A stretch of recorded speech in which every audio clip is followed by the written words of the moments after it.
Assalamualaikum Pak Joko. Waalaikumsalam Bu Ana. Baik, Pak Joko, kita ini semalam kan janji ya mau ketemu ya.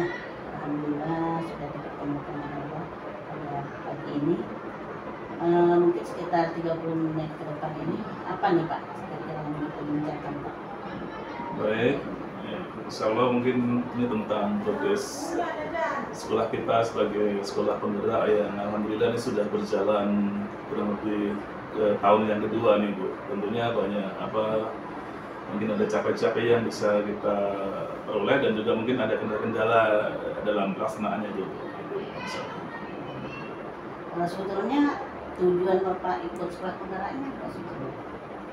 Kalau tujuan saya dari awal nih sebenarnya ingin ya mendapatkan perubahan dalam masa tugas saya sebagai kepala sekolah. Tentunya ada perubahan-perubahan yang harus dicapai Bu, di sekolah itu Bu. Jadi apalagi kita ini sekarang di pulau kondisinya yang bisa kita lihat sendiri, yang tapi ini mungkin masih banyak kekurangan-kekurangan baik dari segi fisik maupun non fisik ya. Jadi itulah yang nantinya yang ingin kita capai walaupun kita sekolah di pulau, tapi kita juga ingin mendapatkan kemajuan lah Bu, di bidang pendidikan.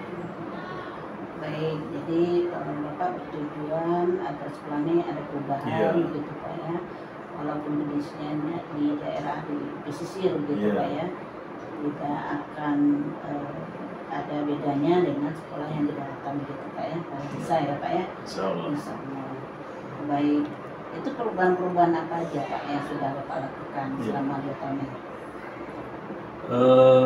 Yang pertama, sebelum kita memasuki sekolah penggerak ini sebagai bahan atau materi saya mengikuti seleksi penggerak ini, yang saya angkat tuh yang pertama sebenarnya masalah transportasi dulu Bu ya, karena kita awal-awal kendala kita transportasi kita ini masih terbatas, dalam artian kita ini masih bergabung dengan sekolah-sekolah lain di pulau, sehingga untuk transportasi laut atau yang namanya pompong itu masih belum layak karena penuh, kemudian sesak, dan masih bercampur juga dengan orang-orang umum, penumpang lain juga. Nah dari situlah gimana caranya bisa kita mempunyai pompong sendiri, dan alhamdulillah setelah kita mengajukan mendapat respon positif, bantuan dari Dinas Pendidikan Kabupaten Bintan, sehingga kita mendapatkan pompong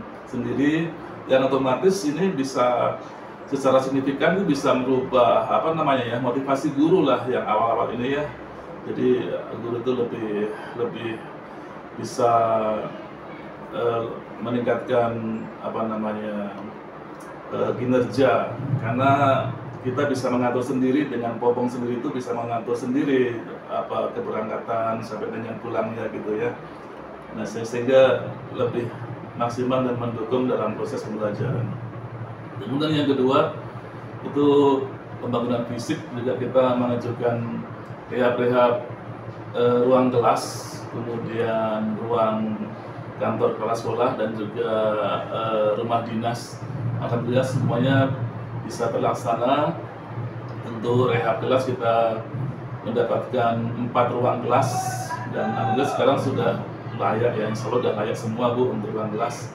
Dan juga untuk ruang kelas sekolah, ruang kantor TU ini juga alhamdulillah sudah layak. Begitu juga rumah dinas, 3 rumah dinas sudah direhab beserta isinya, sehingga bisa meningkatkan ya kesejahteraan guru. Nah itu diantaranya 2 itu. Nah itu sebagai pertimbangan saya untuk mengikuti sekolah penggerak, dan alhamdulillah lulus sebagai kepala sekolah penggerak. Nah tentunya sesuai dengan program sekolah penggerak ini banyak sekali yang ingin kita capai ya. Di antaranya ada 5 intervensi dari pemerintahan yang harus kita laksanakan. Yang pertama, adanya pendampingan konsultatif dan asimetris. Seperti sekarang ini, Ibu alhamdulillah datang ke sekolah kita dalam rangka coaching, juga monitoring, masuk salah satu dari pendampingan fasilitatif. Terima kasih Bu. Ya. Kemudian juga ada penguatan SDM.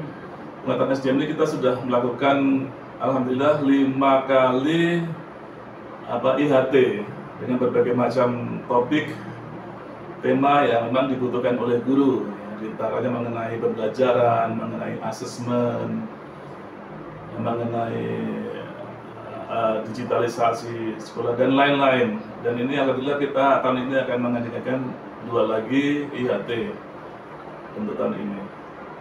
Kemudian yang ketiga tentang pembelajaran dengan paradigma baru. Ini menyangkut pembelajaran intrakurikuler, go-kurikuler, dan ekstrakurikuler. Untuk intrakurikuler, alhamdulillah sudah berjalan, cuman kita masih kekurangan guru nih Bu. Guru informatika dan seni budaya. Tentunya kita sebagai sekolah penggerak ingin SDM kita dipenuhi.